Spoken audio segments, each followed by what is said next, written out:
जय श्री राधे कृष्ण।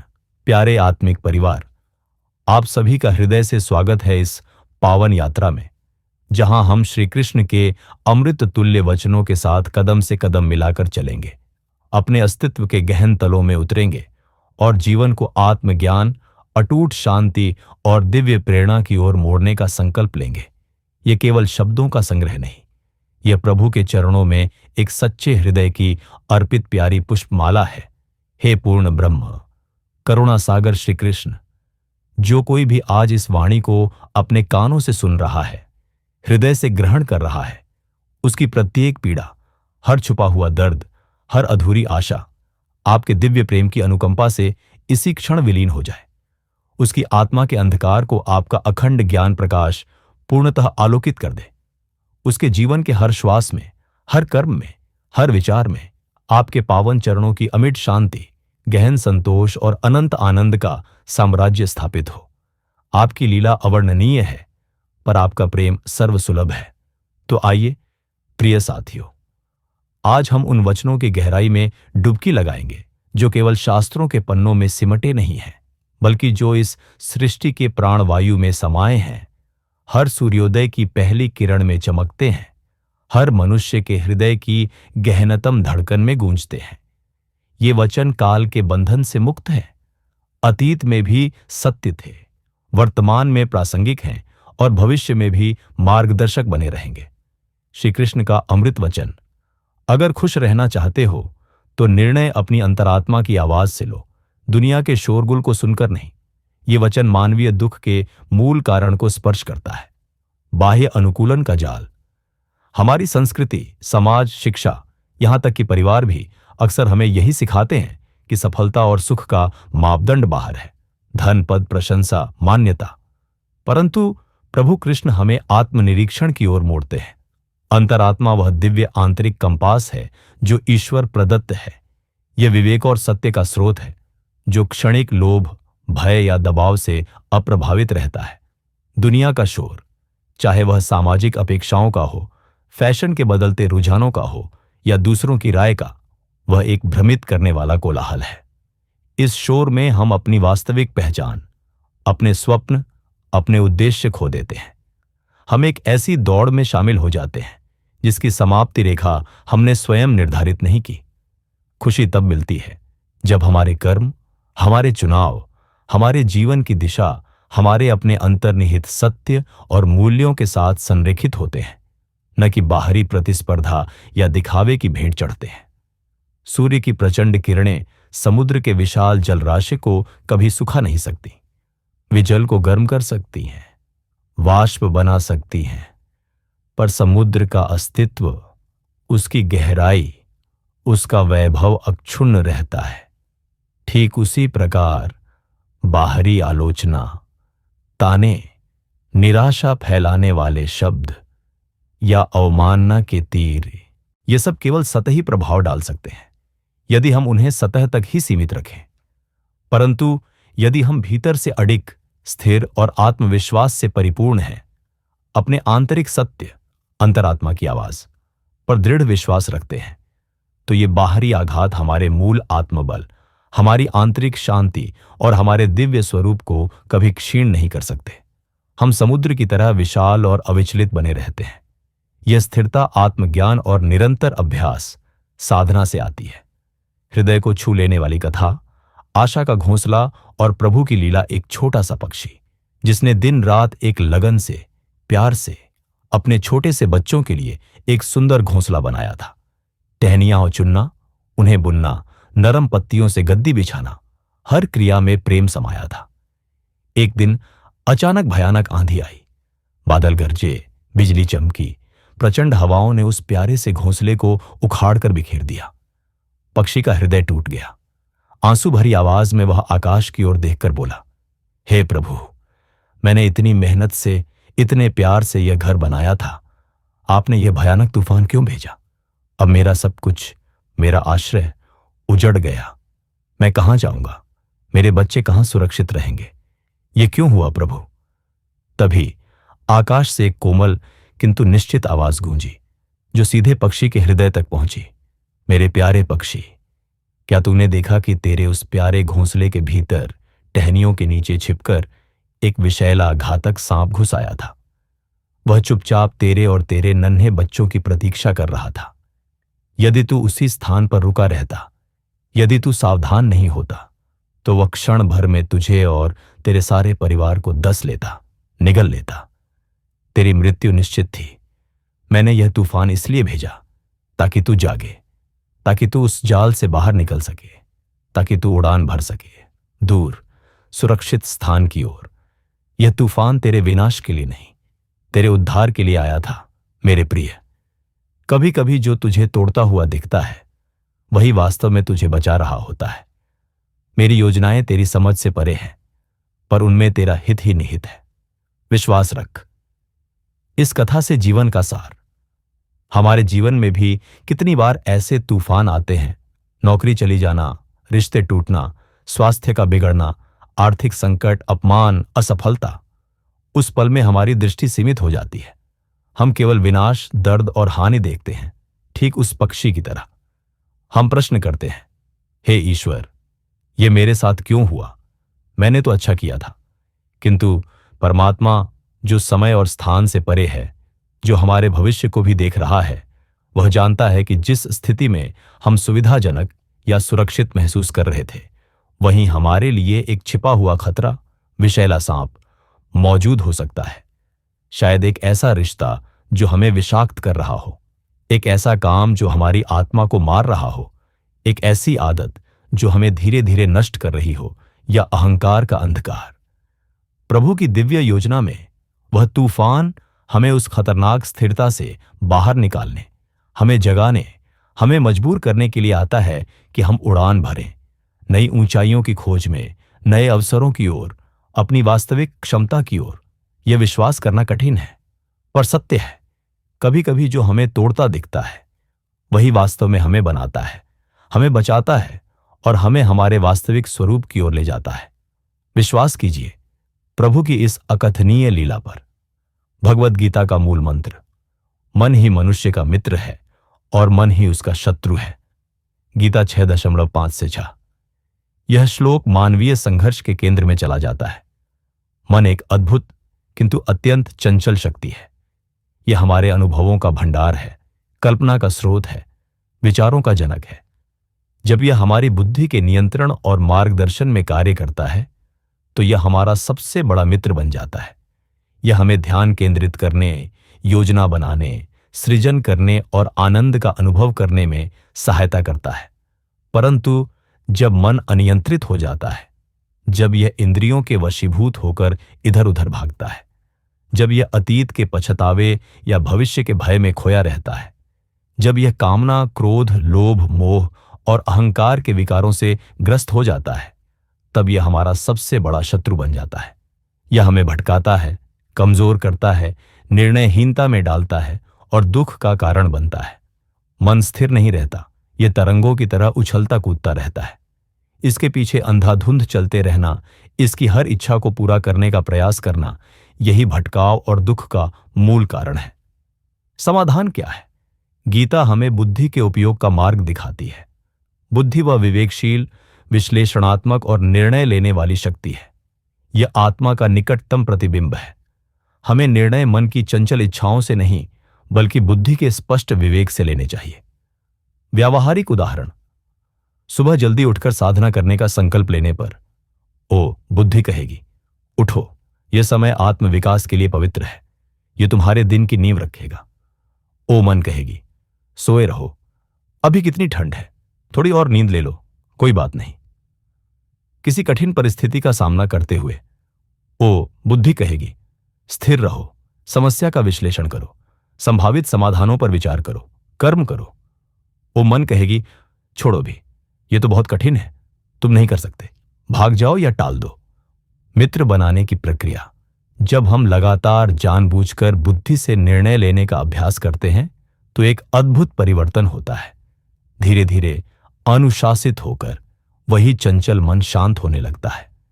वह बुद्धि के अधीन होकर कार्य करने लगता है। उसकी शक्ति नियंत्रित दिशा मिल जाती है। चंचलता कम होकर एकाग्रता बढ़ती है। तब मन हमारा सच्चा मित्र, विश्वसनीय सहयोगी और आत्म साक्षात्कार का मार्ग प्रशस्त करने वाला बन जाता है। यही है मन की विजय और उसका परिवर्तन। अगर तुम्हें लगता है कि ईश्वर तुम्हें प्रतीक्षा करवा रहे हैं, तो समझो वे तुम्हें उससे कहीं अधिक देने वाले हैं, जितना तुमने कभी मांगा या सोचा भी होगा। ईश्वर की योजनाएं हमारी सीमित कल्पना से कहीं बड़ी होती है। कभी कभी प्रार्थना का तुरंत उत्तर न मिलना या मनचाही वस्तु न मिल पाना निराशा का कारण बनता है। हम सोचते हैं, प्रभु मुझे सुन नहीं रहे या मेरा इंतजार करवा रहे हैं, परंतु यह धारणा अधूरी है। प्रभु सर्वज्ञ हैं। वे जानते हैं कि क्या हमारे लिए सर्वोत्तम है और कब। वह प्रतीक्षा हमारी तैयारी का समय होता है, हमारे चरित्र को निखारने, हमारे विश्वास को मजबूत करने, हमें उस अधिक महान उपहार को ग्रहण करने योग्य बनाने के लिए जो उनके पास हमारे लिए है। वह उपहार सदैव भौतिक नहीं होता। वह आंतरिक शक्ति, अटूट शांति, गहन ज्ञान या एक ऐसा अवसर हो सकता है जो हमारे जीवन को परिवर्तित कर दे। प्रभु का प्रेम असीम है। वे हमें कंगाल बनाकर नहीं रखना चाहते, वे हमें संपूर्णता की ओर ले जाना चाहते हैं। विश्वास रखें, जो आ रहा है वह आपके सपनों से भी बड़ा होगा, क्योंकि वह ईश्वरकृत है। कर्म से भाग्य बनता है, कर्म से ही बदलाव आता है। यह वचन हमें निष्क्रियता और भाग्यवाद के भ्रम से बाहर निकालता है। भाग्य कोई पूर्व निर्धारित अपरिवर्तनीय नियति नहीं है। यह हमारे अतीत और वर्तमान के संचित कर्मों का परिणाम है। जैसे बीज बोने से वृक्ष मिलता है, वैसे ही हमारे कर्म भविष्य का बीजारोपण करते हैं। यदि हम अपने वर्तमान को श्रेष्ठ कर्मों, ईमानदारी, परिश्रम, दया, सेवा, सत्यनिष्ठा सींचेंगे, तो हमारा भविष्य स्वतः ही उज्ज्वल और समृद्ध होगा। बदलाव की चाह रखने वालों को निष्क्रिय आशा में नहीं, बल्कि सकारात्मक, नैतिक और उद्देश्यपूर्ण कर्म में संलग्न होना होगा। प्रत्येक क्रिया, प्रत्येक विचार, प्रत्येक शब्द एक कर्म है और भविष्य की आधारशिला रखता है। भगवान ने आपको मांगने वालों में नहीं, देने वालों में रखा है। मांगने से भीख मिलती है, देने से आशीर्वाद। हमारा वास्तविक स्वरूप दिव्य है, पूर्ण है, अनंत है। ईश्वर ने हमें इस सृष्टि में केवल उपभोक्ता या याचक के रूप में नहीं भेजा। हमें दाता बनने की क्षमता और कृपा प्रदान की गई है। मांगना एक ऐसी मानसिकता को जन्म देता है जो कमी, अपर्याप्तता और निर्भरता पर आधारित होती है। इससे क्षणिक सहायता, भीख मिल सकती है, परंतु यह हमारे आंतरिक वैभव को नहीं दर्शाती। इसके विपरीत देना हमारी आंतरिक प्रचुरता, करुणा और परमात्मा के साथ हमारे जुड़ाव का प्रतीक है। जब हम बिना किसी स्वार्थ या प्रतिदान की आशा के देते हैं, चाहे वह भौतिक सहायता हो, भावनात्मक सहारा हो, समय का दान हो, ज्ञान हो या सिर्फ एक सच्ची मुस्कान हो, तो हम ईश्वरीय प्रवाह का हिस्सा बन जाते हैं। यह देना हमारी आत्मा को विस्तृत करता है, हमारे हृदय को प्रसन्न करता है और हम पर ईश्वर के आशीर्वाद, ब्लेसिंग्स की वर्षा कराता है। यह आशीर्वाद भौतिक से कहीं अधिक है।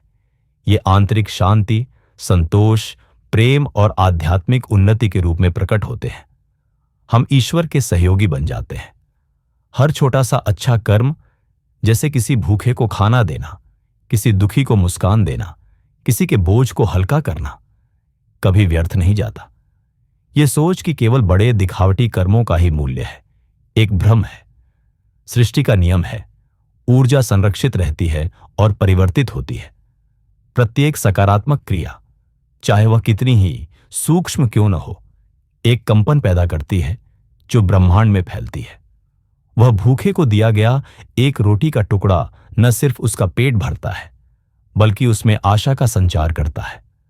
वह दुखी को दी गई सच्ची मुस्कान उसके हृदय का बोझ हल्का कर सकती है। किसी बुजुर्ग का हाथ थामना, किसी बच्चे को सही राह दिखाना, किसी जानवर की प्यास बुझाना, पर्यावरण की रक्षा का एक छोटा प्रयास, ये सब कर्म अदृश्य रूप से जुड़े हुए हैं। वे न सिर्फ प्राप्तकर्ता को प्रभावित करते हैं, बल्कि कर्ता के चरित्र को निखारते हैं, उसके भविष्य के कर्मों को शुद्ध करते हैं और एक सकारात्मक ऊर्जा का जाल बुनते हैं जो अंततः पूरे समाज और विश्व को प्रभावित करता है।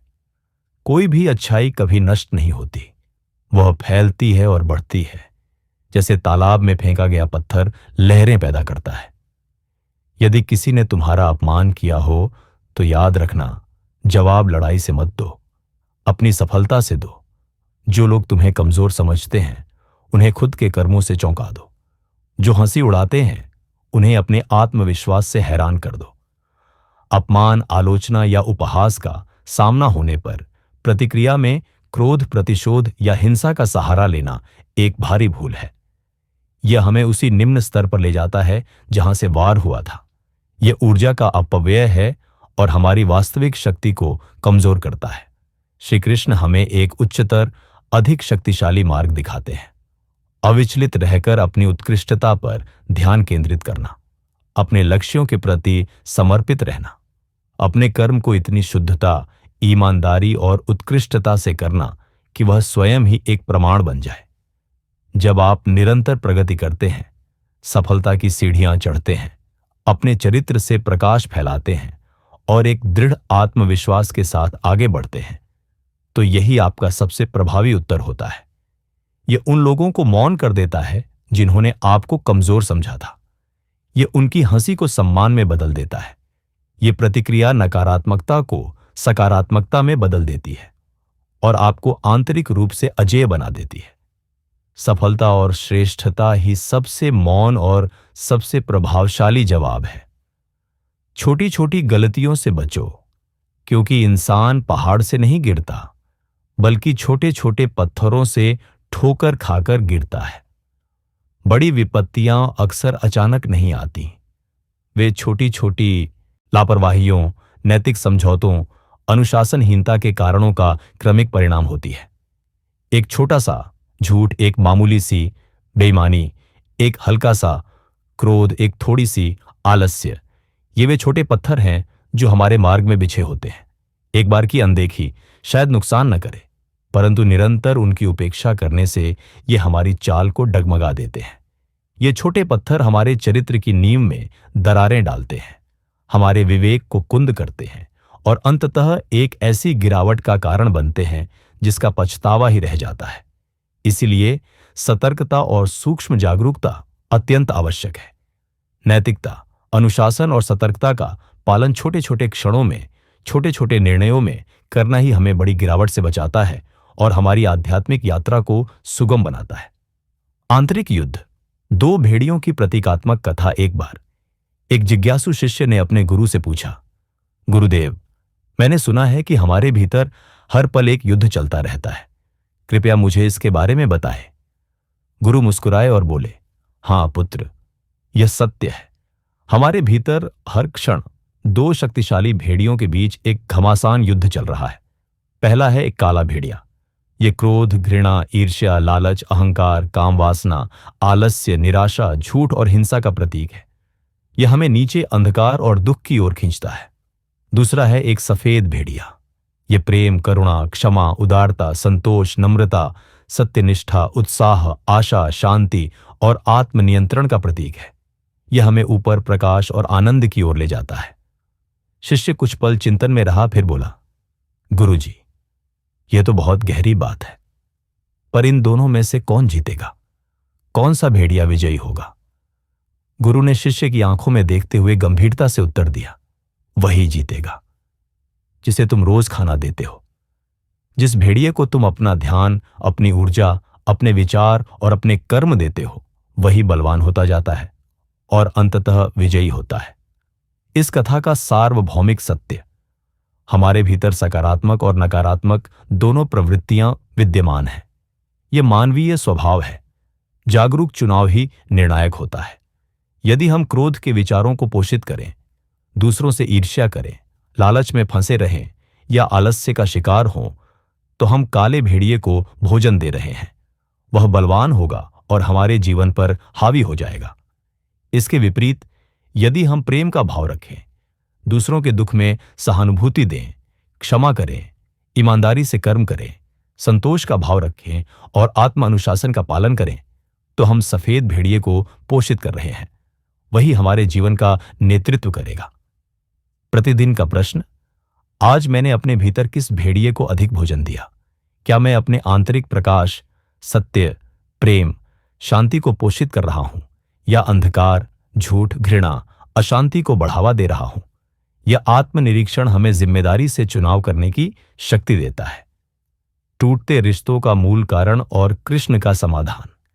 आज की दुनिया में रिश्ते कमजोर इसलिए हो रहे हैं क्योंकि हम लोगों की कमियां देखते हैं, अच्छाइयां नहीं। कोई गलती करे तो उसे तोड़ देते हैं, कोई भला करे तो भूल जाते हैं। यह आधुनिक मानवीय संबंधों का एक कड़वा सच है। हम अक्सर आदर्शवाद के चश्मे से दूसरों को देखते हैं। हम उम्मीदें बांध लेते हैं कि दूसरा व्यक्ति हमारी अपेक्षाओं के अनुरूप सिद्ध होगा। जब वह मानवीय भूल करता है, जब उसका व्यवहार हमारे आदर्श से मेल नहीं खाता, तो हमारा ध्यान तुरंत उसकी कमियों पर केंद्रित हो जाता है। हम उसके द्वारा किए गए अच्छे कर्मों, उसकी सद्भावना, उसके प्रयासों को भूल जाते हैं या तुच्छ समझते हैं। एक गलती पूरी अच्छाई पर पानी फेर देती है। यह कंडीशनल लव या लेन देन की मानसिकता है जो रिश्तों की जड़ों को खोखला कर देती है। श्री कृष्ण का सूत्र, सच्चा रिश्ता वो होता है जो कमियां देखकर भी निभाया जाए। सच्चा प्रेम, सच्चा संबंध स्वीकृति पर आधारित होता है, न कि पूर्णता की अपेक्षा पर। यह समझना आवश्यक है कि हर व्यक्ति अद्वितीय है, उसकी अपनी सीमाएं हैं, उसका अपना संघर्ष है। सच्चा रिश्ता दूसरे की कमियों को देखकर भी उसके सार, उसकी अच्छाई, उसके प्रति स्नेह को नहीं छोड़ता। ये क्षमा, धैर्य और समझदारी मांगता है। ये दूसरे को बदलने की कोशिश नहीं, बल्कि उसे उसके स्वरूप में स्वीकार करने का साहस है। भरोसा बार बार नहीं होता, इसीलिए किसी के साथ विश्वास बना रहे तो उसे टूटने न दो, क्योंकि टूटा हुआ शीशा जोड़े जा सकते हैं पर दरारें नहीं मिटती। विश्वास किसी भी रिश्ते की सबसे नाजुक और सबसे मूल्यवान नींव है। इसे बनाने में समय, ईमानदारी और निरंतर प्रयास लगता है, परंतु इसे तोड़ना एक पल का काम है। एक झूठ, एक धोखा, एक वादा खिलाफी। जिस प्रकार टूटा हुआ शीशा चिपकाया जा सकता है, उस पर काम चल सकता है, परंतु उसमें पड़ी दरारें हमेशा दिखाई देती रहेंगी। उसकी पारदर्शिता और मजबूती हमेशा के लिए कम हो जाती है। ठीक वैसे ही एक बार टूटा हुआ विश्वास पूर्णतः कभी नहीं जुड़ पाता। भले ही रिश्ता चलता रहे, पर उसमें संदेह की दरारें बनी रहती हैं। इसलिए यह अत्यंत आवश्यक है कि हम विश्वास को एक पवित्र धरोहर की तरह संभालें, इसकी रक्षा करें। ऐसा कुछ न करें या न कहें जिससे यह आहत हो। विश्वास को बनाए रखने के लिए सच्चाई, ईमानदारी और पारदर्शिता का निरंतर अभ्यास करें। यही सच्चे संबंधों का आधार स्तंभ है। कभी डर लगे तो याद रखना, डर संकेत है कि आप कुछ बहादुरी वाला कर रहे हो। डर एक प्राकृतिक भावना है, पर यह अक्सर हमें विकास और साहसिक कदम उठाने से रोकता है। यह महसूस करना महत्वपूर्ण है कि डर अक्सर उन्हीं स्थितियों में आता है जहां विकास का अवसर छिपा होता है, जहां हम अपनी सीमाओं को पार करने वाले होते हैं। डर का अनुभव यह संकेत दे सकता है कि आप अपने कंफर्ट जोन से बाहर कदम रख रहे हैं, कुछ नया और महत्वपूर्ण करने जा रहे हैं। इसे पहचानें, किंतु इसे अपना नियंत्रण न लेने दें। श्री कृष्ण का सर्वशक्तिमान आश्वासन, जब आप कहो मैं नहीं कर सकता, तब श्री कृष्ण कहते हैं तुम कर सकते हो, क्योंकि मैं तुम्हारे साथ हूं। यह वचन असंभव को संभव बनाने वाला है। जब हम अपनी सीमाओं को देखकर हतोत्साहित होते हैं, जब बोझ अत्यधिक लगता है, जब हम स्वयं को असमर्थ पाते हैं, तब याद रखें आप अकेले नहीं हैं। सृष्टि का सर्वशक्तिमान नियंता, अनंत ऊर्जा का स्रोत, सर्वव्यापी परमात्मा आपके साथ है। उनकी शक्ति आपकी शक्ति है, उनकी बुद्धि आपकी बुद्धि है, उनकी उपस्थिति आपका सहारा है। मैं नहीं कर सकता का भाव अहंकार की देन है, जो स्वयं को ही सब कुछ मानता है। मैं कर सकता हूं क्योंकि प्रभु मेरे साथ है। यह भाव ईश्वर के साथ जुड़ी हुई आत्मा की अनुभूति है। यही विश्वास पर्वतों को हिला देता है। समस्या नहीं, समस्या पर आपकी सोच निर्णायक होती है। अपने हौसलों को यह मत बताओ कि परेशानी कितनी बड़ी है, अपनी परेशानी को दिखाओ कि तुम्हारा हौसला कितना बड़ा है। किसी भी चुनौती का वास्तविक आकार उसके भौतिक रूप से नहीं, बल्कि हम उसे कैसे देखते हैं उस पर निर्भर करता है। यदि हम उसे एक अजेय राक्षस की तरह देखेंगे तो वह वैसा ही बन जाएगा। यदि हम उसे एक अवसर, एक सबक या अपनी क्षमता को सिद्ध करने का मौज समझेंगे तो उसका स्वरूप बदल जाएगा। हमारा हौसला हमारी सबसे बड़ी पूंजी है। उसे कम करके आंकने की आवश्यकता नहीं है। इसके विपरीत चुनौती को यह दिखाना है कि आपका साहस, आपकी दृढ़ता और आपका विश्वास उससे कहीं अधिक विशाल और गहरा है। आपका मानसिक दृष्टिकोण ही वह कुंजी है जो कठिनाई को सरलता में बदल देती है। जीवन के 3 कालों का सूत्र। जो बीत गया उसे रो मत। जो गया वह शायद तुम्हारे लिए नहीं था। जो है उसे अपनाओ, और जो आएगा उसे प्रभु की कृपा मानकर स्वीकार करो। अतीत। बीते हुए समय पर पछतावा, दुख या आसक्ति व्यर्थ है।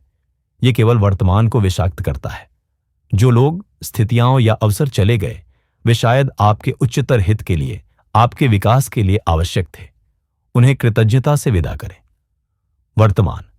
यही एकमात्र वास्तविकता है। इसे पूरी उपस्थिति के साथ जी। जो कुछ भी अभी आपके पास है, चाहे वह थोड़ा हो या बहुत, उसे पूरे हृदय से अपनाएं, उसकी सराहना करें और उसका सर्वोत्तम उपयोग करें। यहीं पर कर्म होता है। भविष्य। यह अज्ञात है। इसे भय या चिंता से नहीं, बल्कि प्रभु के प्रति पूर्ण समर्पण और विश्वास के साथ देखें। जो आएगा वह ईश्वरीय योजना के अनुसार आएगा। उसे प्रभु की कृपा के रूप में स्वीकार करने का मन बनाए रखें। यह विश्वास ही भविष्य के प्रति शांति लाता है। कर्म योग का सार तत्व। कर्म करते रहो, फल अपने आप मिलेगा। श्री कृष्ण ने कहा है, कर्म करो, फल की चिंता मत करो। गीता 2:47। क्योंकि फल का अधिकार ईश्वर के हाथ में है, पर कर्म का अधिकार तुम्हारे पास है। यह गीता का मुख्य सिद्धांत है। कर्म योग। सफलता या विफलता, लाभ या हानि, प्रशंसा या निंदा, ये सब कर्म का फल है। इन पर हमारा पूर्ण नियंत्रण कभी नहीं होता। असंख्य बाहरी कारक फल को प्रभावित करते हैं। फल की लालसा या चिंता में डूबे रहना हमें वर्तमान कर्म से विचलित करता है, कर्म की शुद्धता को भंग करता है और अंततः दुख का कारण बनता है। समाधान। अपना संपूर्ण ध्यान और ऊर्जा कर्म पर केंद्रित करें। कर्म को पूरी निष्ठा, ईमानदारी, कुशलता और निस्वार्थ भाव से करें। कर्म को ही फल मानकर करें। कर्म करना हमारा अधिकार और कर्तव्य है। कर्म करने का अधिकार हमारे पास है और यह हमारी स्वतंत्रता का प्रतीक है। फल ईश्वर के हाथ में छोड़ दें। वे जानते हैं कि हमारे लिए कब, क्या और कितना उचित है। इस विश्वास के साथ कर्म करते रहना ही वास्तविक स्वतंत्रता और शांति का मार्ग है। प्रिय आत्मिक मित्रों, आज की यह दिव्य अमृतवाणी यहीं विराम लेती है। आशा है कि श्री कृष्ण के ये उपदेश, ये कथाएं, ये जीवन सूत्र आपके हृदय में एक नया उत्साह, एक नई दिशा और एक अदम्य आत्मविश्वास का संचार करेंगे। जब भी जीवन पथ में अंधेरा छाए, जब भी निर्णय लेने में कठिनाई हो, जब भी भटकाव का अनुभव हो, इन वचनों को स्मरण करना, अपनी अंतरात्मा की आवाज सुनना। याद रखना, श्री कृष्ण कभी साथ नहीं छोड़ते। वे साक्षी हैं, सहयोगी हैं और आपकी आत्मा के शाश्वत साथी हैं। उनका प्रेम निर्बाध है, उनकी कृपा अनंत है। हम शीघ्र ही मिलेंगे एक नए वीडियो के साथ, नई प्रेरणा, नए प्रकाश और प्रभु के नए संदेशों के साथ, जो हमें जीवन के अगले पड़ाव पर ले चलेंगे। तब तक के लिए प्रभु श्री कृष्ण आप सभी को अपनी असीम कृपा, अटूट शांति और अपार आनंद से भर दें। आपका जीवन प्रेम, सेवा और आत्मज्ञान से परिपूर्ण हो। जय श्री राधे कृष्ण। श्री कृष्ण भगवान की कृपा आप सभी पर सदैव बनी रहे।